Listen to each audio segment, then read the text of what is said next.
Hello, welcome to When the Smoke Clears. I am the Recovery Plug. What's going on, man? I hope you guys are doing great today. I know my day is going just fine. Thank you. I want to just thank you for your donation of being here and just clicking on the channel. You know what I mean? Every click counts, right? Every ear that comes in contact with what we got to say here on the channel, it helps, right? And because it helps spread the message to those people in need, to the people who need a spiritual lift, to the people that are still in the world of addiction and suffering, right? So thank you for joining again. I appreciate that. But before we move forward with the subject, with the content of what we got to talk about today, which is really always, for me, it's always exciting because I get to meditate on what it is that I want to talk about, what it is I feel that, what message needs to be relayed. And I think my meditation did me justice today. You know what I mean? I feel it always does, but I really like this subject. So I'm gonna before we get started, let's ring in and set that. The energies, set the energy tone, the mode right, ground ourselves to the energies that allow us to listen, to allow us to give us our undivided attention, to be able to let the walls down and be teachable. So here we go.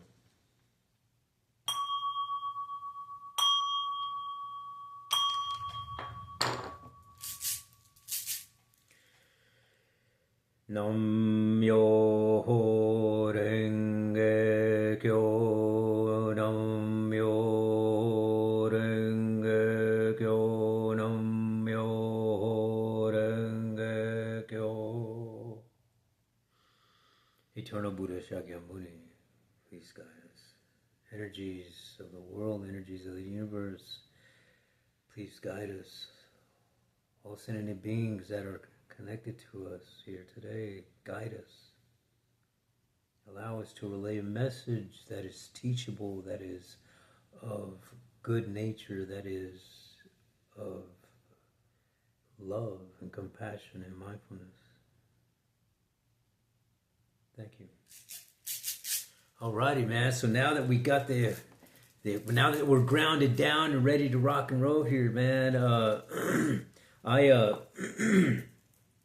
like I said, I was meditating to what it is that I wanted to talk about because I skipped the last segment because I'd just been so tired of not only doing my regular, my daily life, my job, and doing things with family and that sort of thing, but also in between all of that, indulging in my study, you know what I mean? Indulging in my study of Buddhism, that and also keeping my recovery and incorporating my recovery with that study.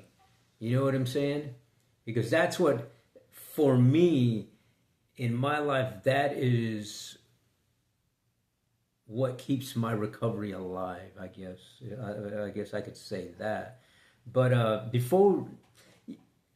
so what I want to do today is I'm going to talk to you about a subject that is really, I find it really interesting and really helpful, that understanding and studying this subject has really helped me in my recovery process and in dealing with everyday suffering. You know what I'm saying?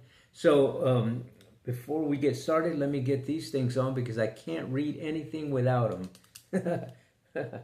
Okay, so here we go.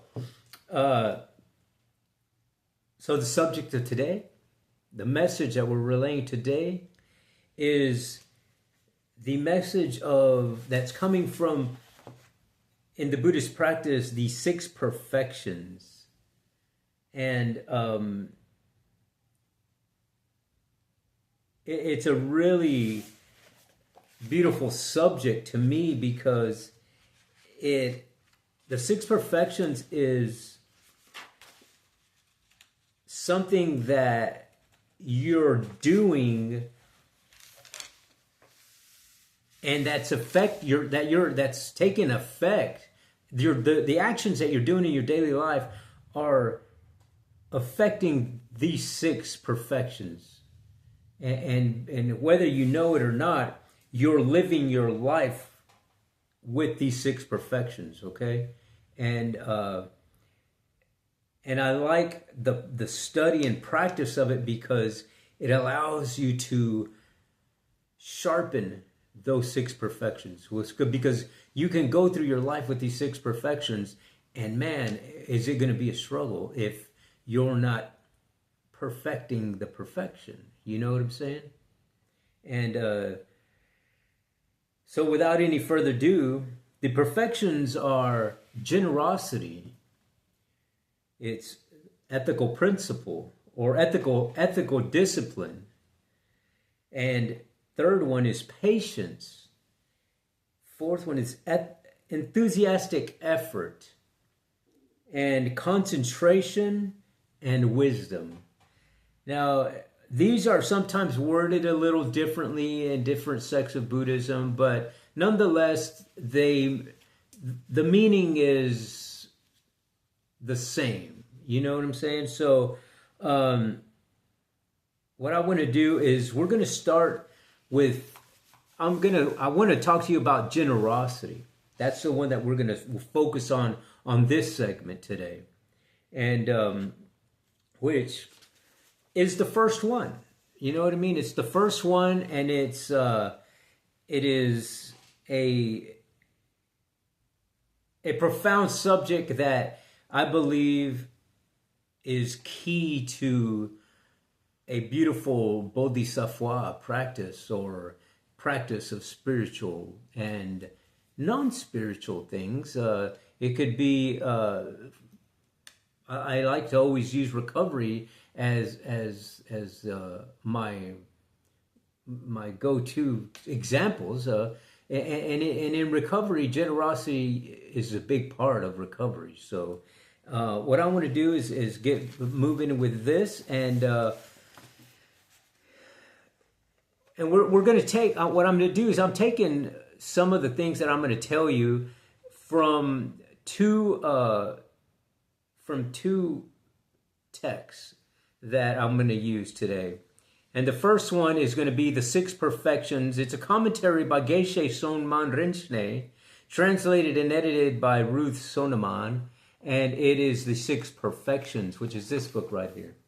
We're going to take the context out of this book, and we're also going to take some context out of Nikkyo Noano's book, Buddhism for Today, which is this book right here. So, two great books, and they're part of my study guides that I'm doing in my Advanced Lotus Sutra study, and also in my Landrim Perfection, Path to Enlightenment treatise study that I'm also doing in lay of the also with the Advanced Lotus Sutra stuff. So I'm doing two courses that it's a lot. So but really interesting stuff, right? So without any further ado, let's move forward. Now, generosity is the willingness to give, and its practice consists of giving one's body, possessions, or positive energy. Simply overcoming miserliness, which is an aspect of clinging attachment, is not enough. Hearer and solitary realizer foe destroyers, who have gained liberation from cyclical existence, have eliminated the disturbing emotions, but have not perfected generosity. Its perfection is not measured, for instance, how much poverty one has alleviated, but how complete is one's willingness to give. Clearly, however, generosity expresses itself in action. And that's the definition of right away of what they're of the meaning of generosity in a Buddhist context. And I like in Nikkyo Noano's book, Buddhism for Today, in his book and it's called, over here it's the 6 paramitas, which is the 6 perfections. And the Buddha explains this sutra also makes people who are miserly aspire to generosity. Now, miserly people are consumed by stinginess, which is unwillingness to share things they own. And they are dominated by greed, coveting what others own. If through this sutra, miserly living beings realize the Buddha's mind, which is motivated only for the sake of all living beings, they will naturally develop feelings of generosity within their hearts. They will become generous with all people, donating their material and non-material wealth, and devote themselves to the service of others. When I first came across that paragraph, that last part there, they devote themselves to the service of others, really hit me in a way that brought me right back to recovery. Because in recovery, you can only keep what you give or what you have by giving it away. That to me was such a profound connection of living and perfecting the 6 paramitas, the 6 perfections, and the first one being generosity. And the very first one being generosity, that it's telling you that service to others is the way to sharpen that generosity. That generosity is that it's more of the mental part of allowing yourself to think that way without hesitation, without clinginess, without the miserliness to keeping what you have. Because a lot of us don't like to give away what we have because we believe that we've earned what we have. I earned this. I put the work into this. I experienced this. I suffered for this. Why am I going to give that away? And that is the very thing that the Buddha says that we have to do. That mental part of you, to be able to give away what you have for the sake of others, is a beautiful thing, man. And when you can do that, and just without the clinging and without that mental clinginess to it, things start moving in your life. Things start moving in your mental and in your heart, in your soul, the way you think, the way you act, the way you speak, and it's beautiful stuff, man. Now, how generosity is developed and increased. First, the first step is to think about the disadvantages of attachment and clinging, and about the great benefits of giving. The Buddha stressed the importance of overcoming clinging to our body and life. When living beings cling to their ever-decaying body and life, transient and beyond their control, like dreams and magical illusions, they perform extremely unwholesome acts. Under the influence of confusion, their demonic mount bolts with the unwise into the bad state of the hells. And don't let that freak you out. Don't let that scare you, the wording there, because what it's saying is that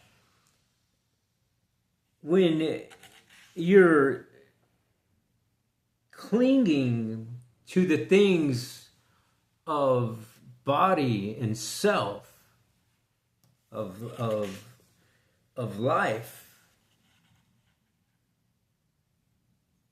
you tend to act a certain way.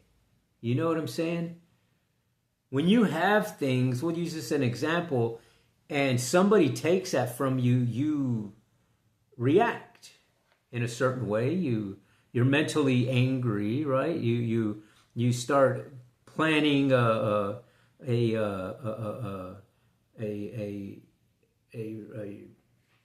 do something, right? Starts planning to pay back and whatever, right? So that's what it's talking about. As soon as something happens like that, then because you're attached to your body and the material possessions, your mental state starts acting in a foul manner. You know what I mean? And when you can let things go in that way, yeah, you don't have to. I'm not saying that. Yeah, go ahead and let people run all over you. No.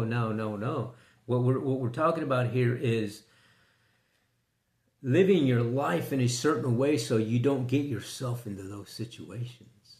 You know what I'm saying? And it goes a long way, man. You start developing this way of living that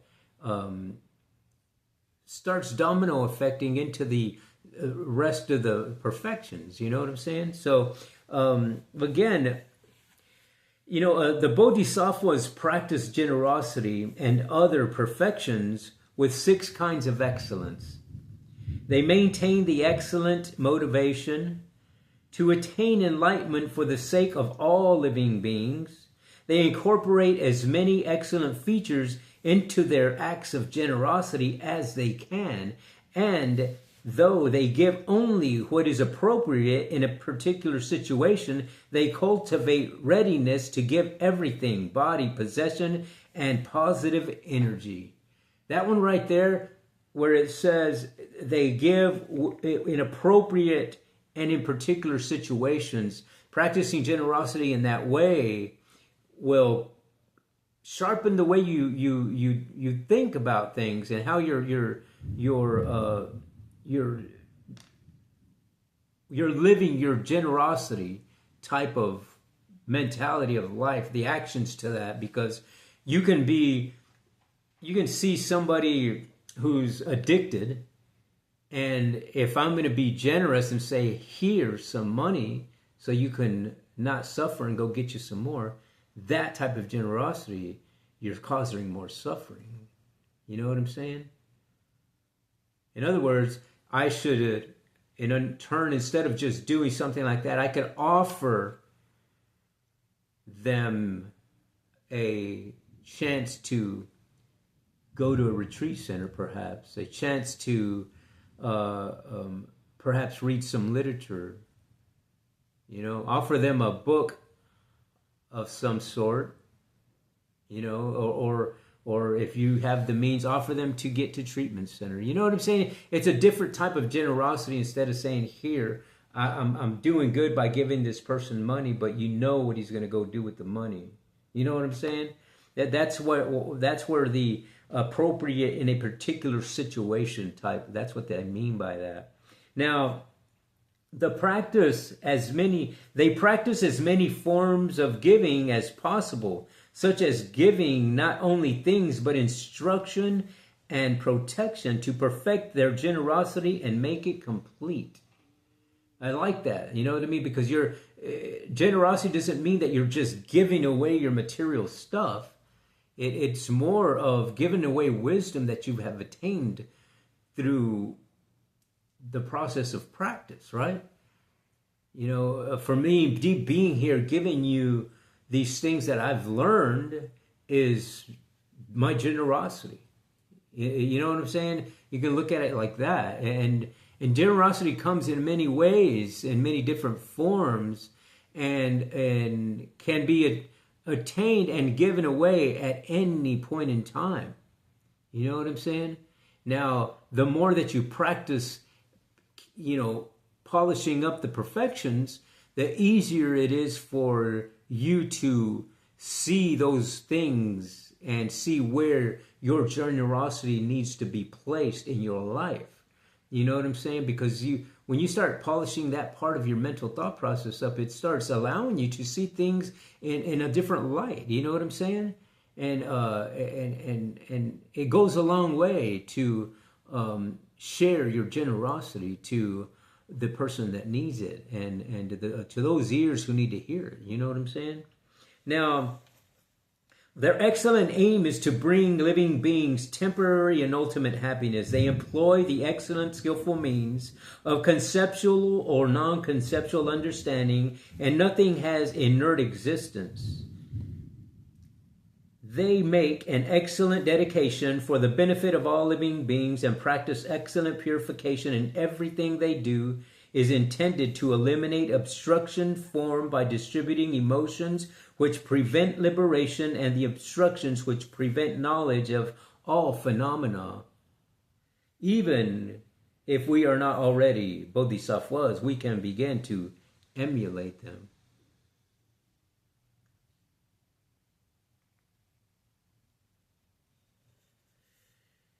The practice of any perfection incorporates the other five. Generosity alone will not protect you from the bad rebirths which result from negative actions. For instance, although you give when requested, you may feel tempted to speak harshly if the recipient shows dissatisfaction with what you have given, demands more, or tries to return your gift. You need patience when faced with such an ungrateful or provocative response. Otherwise, anger will destroy the virtue you have created. That's exactly what we were talking about earlier. You know what I'm saying? That the response that you give to your generosity has also a big part of polishing the keen sense of generosity. You know what I mean?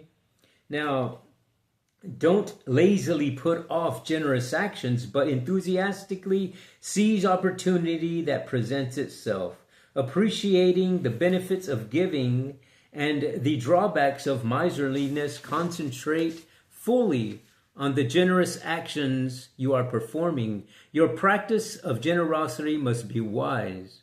It is essential to have a clear understanding of what is appropriate to give, to whom, and under what circumstances.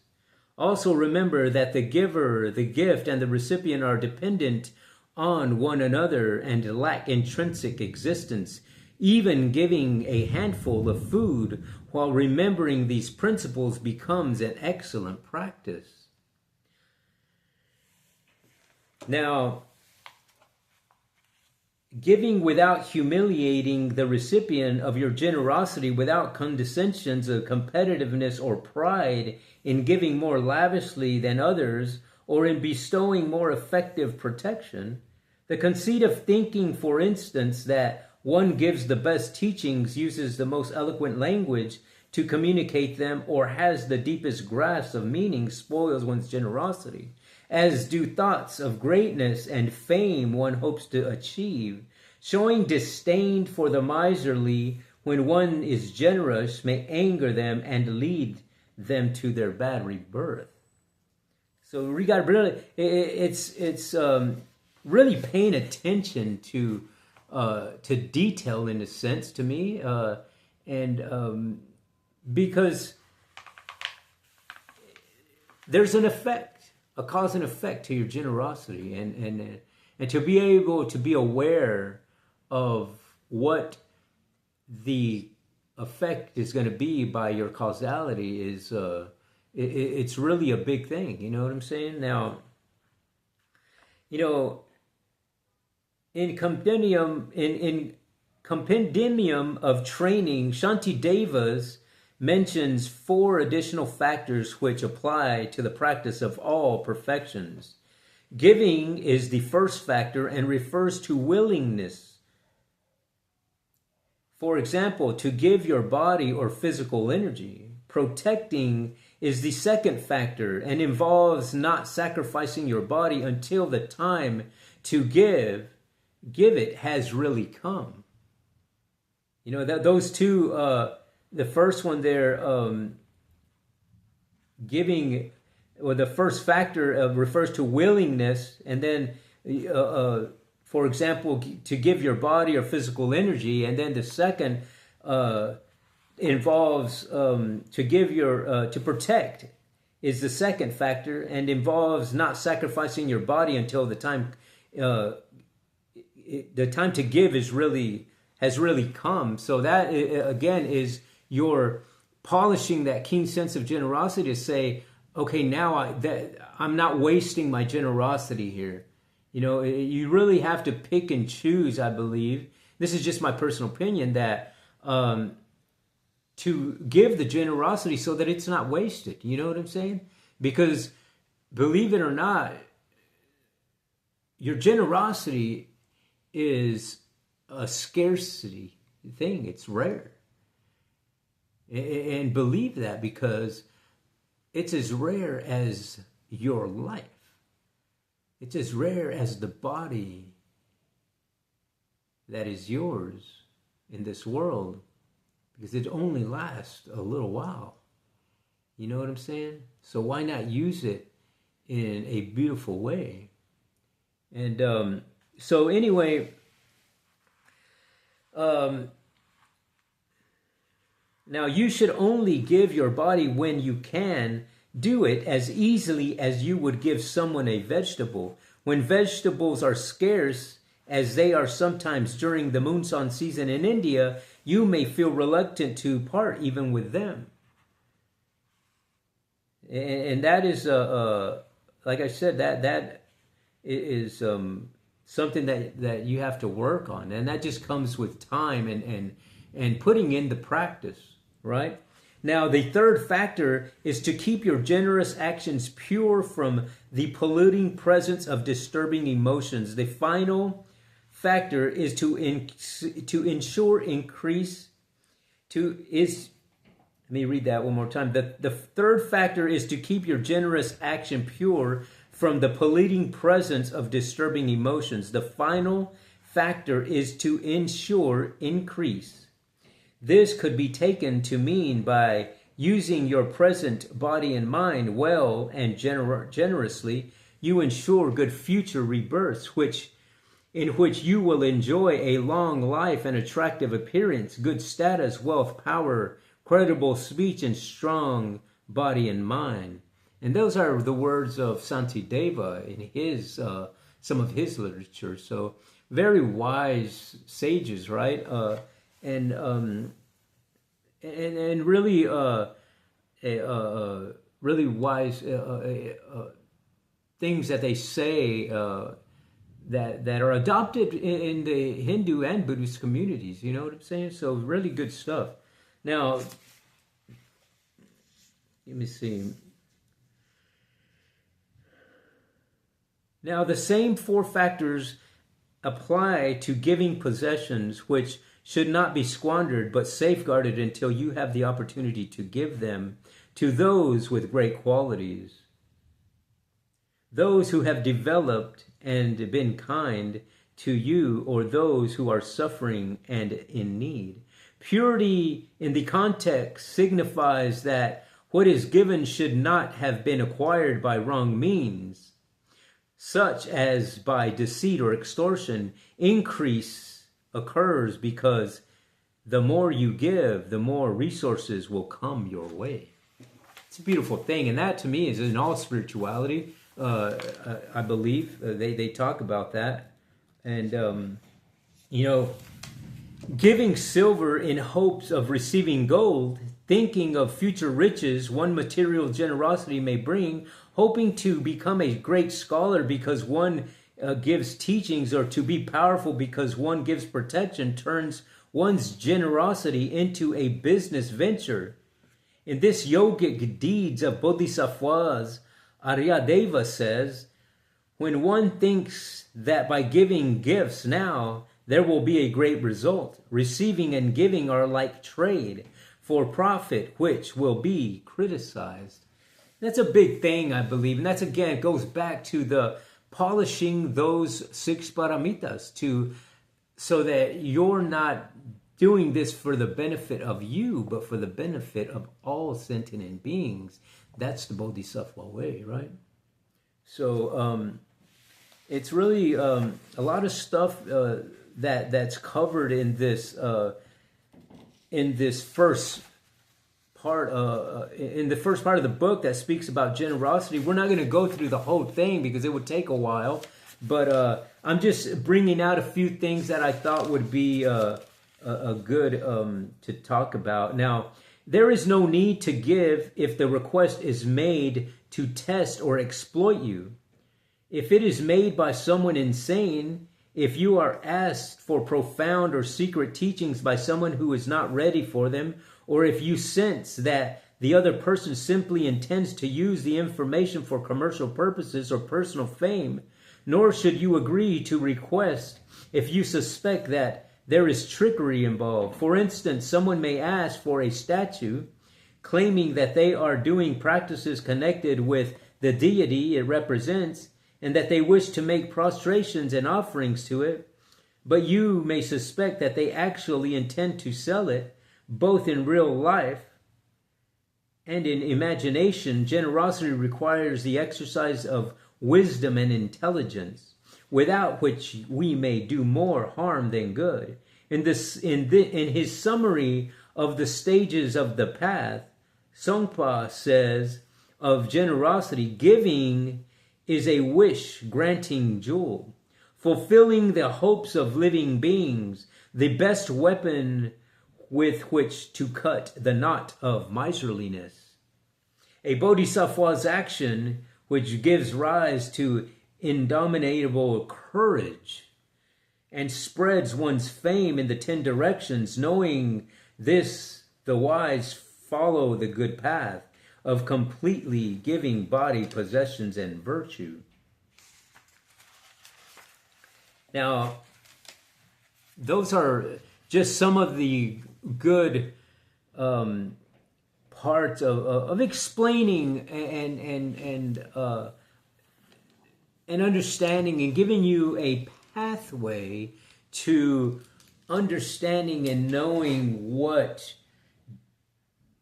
generosity will do if you apply it in your life on a consistent basis in every single thing that you do today.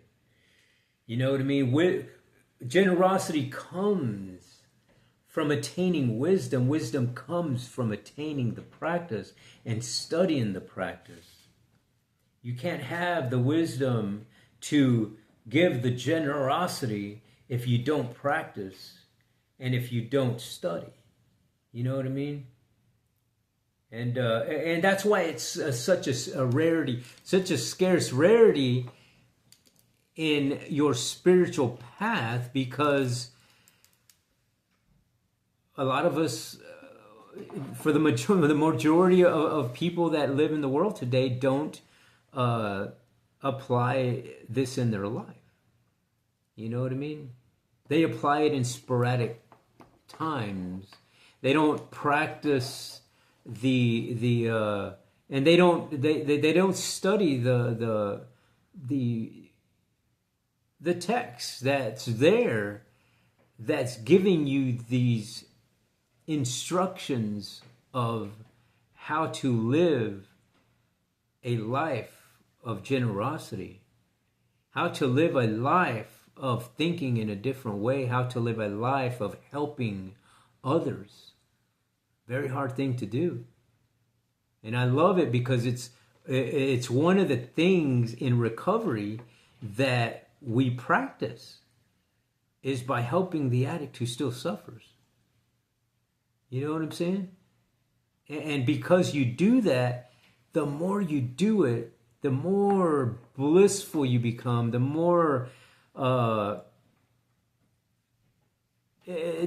more you want to keep doing it. Let's just say that it brings this thing out in you that is like a lotus that comes from the mud, the lotus, beautiful lotus flower that generates in this muddy water that is just filthy, and out springs this beautiful lotus flower. Is just like that.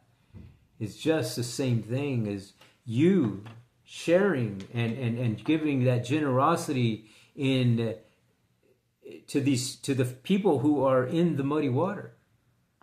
And for a lot of us, you know, that's the addiction, that's the trauma, that's the depression, that's the the anxiety, that's the suicidal thoughts, that's all of that stuff. You know what I'm saying? And for myself personally, I've dealt with all of those things, and everything that I've practiced up to this point in my life, for me, for my practice, for my path, Buddhism has been that vessel that has gotten me to the other side of the river. Let's just say that. You know what I mean? I've tried many different ways and forms of things to do, but nothing has projected me in this trajectory way of moving like Buddhism has. And I'll continue to do it so long it keeps working. And I like it because it's such an interrelated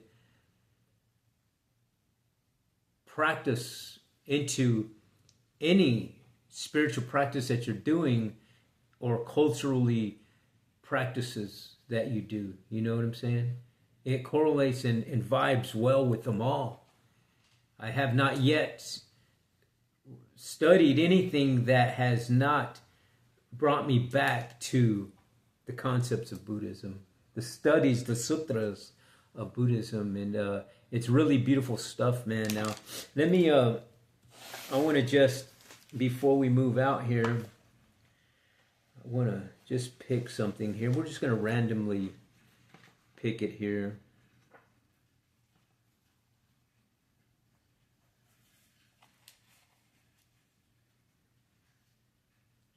And this is, I'm just going to randomly pick something out of the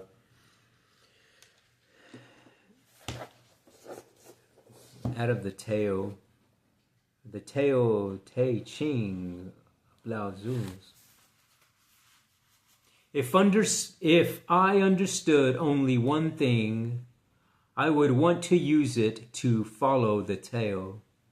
My only fear would be one of pride. The Tao goes in the levels places, but people prefer to take the shortcuts. If too much time is spent cleaning the house, the land will become neglected and full of weeds. And the granaries will soon become empty, because there is no one out working in the fields to wear fancy clothes and ornaments, to have your fill of food and drink, and to waste all of your money buying possessions is called the crime of excess. On how these things go against the way of the Tao. And for those of you who don't know the Tao is really a beautiful, just these different parables and examples of mental thought process. I believe it's really cool, and I'll leave you with this. The Tao is like an empty container. It can never be emptied and can never be filled. Infinitely deep, it is the source of all things. It dulls the sharp, unites the knotted, shades the lighted, and unites all of creation with dust. It is hidden but always present. I don't know who gave birth to it. It is older than the concept of God. That's the Tao, and to me, that's the energy, man, that's out there. That's the energy that you and I have the power to connect to lead us, to live a life in polishing the six perfections, and it starts with generosity. Thank you for listening today to my segment, to the words of the Buddha, the words of the energies, the words of myself. Hopefully that it helps you in your world today, that in your daily life. Hopefully something that was said today helps you move past some adversity. You know what I mean? Helps you not pick up today. Helps you not to live in depression for a little while. Helps you to live another day. Thank you for listening. Thank you for your donation of your time, of being here. Now, I like to just thank you again, and just know that if you please hit the subscribe button, hit the like button, share the channel. Just know that when you do that, you're helping out another veteran, another homeless person, another person dealing with PTSDs, another person dealing with trauma, childhood trauma, with anxiety, depression, suicidal thoughts, addictions. Because, you know, I say all those things because I've dealt with all of those things in my lifetime, and you know what? I know a way out, and my way out could be your way out. Thank you for listening today. I appreciate it. Now we're going to ring out.